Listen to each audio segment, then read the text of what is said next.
Today, we aren't going to talk about how to get rich. That's the easy part.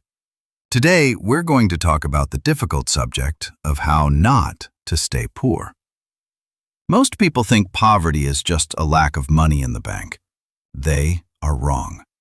Poverty isn't a number. It's a gravitational force designed to pull you down.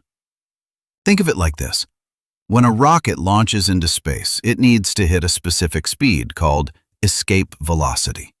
If it burns 99% of its fuel but doesn't hit that exact speed, it crashes right back to Earth. This is exactly what happens to the middle class.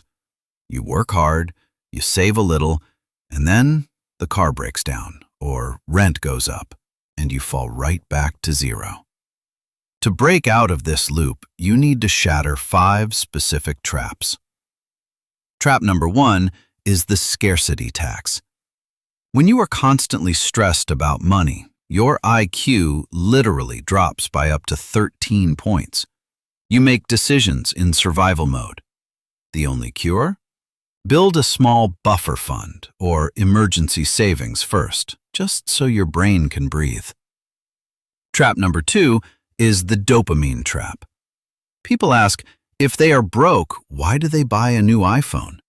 Because to escape the painful reality of poverty, the brain craves happiness, and it gets that quick hit of dopamine by buying branded things.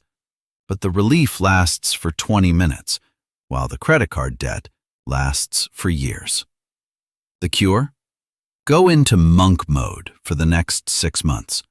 Cut out all unnecessary spending down to the bare bones. Trap number 3 is selling time.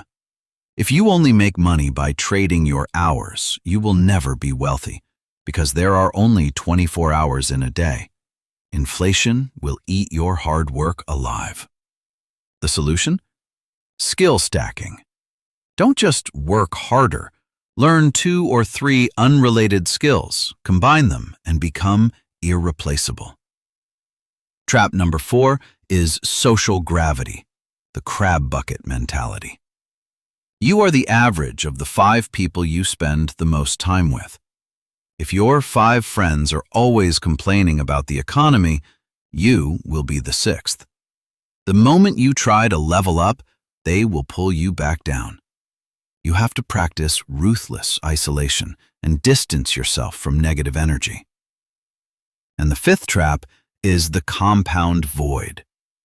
A poor person spends their whole life paying compound interest through credit cards, auto loans, and EMIs.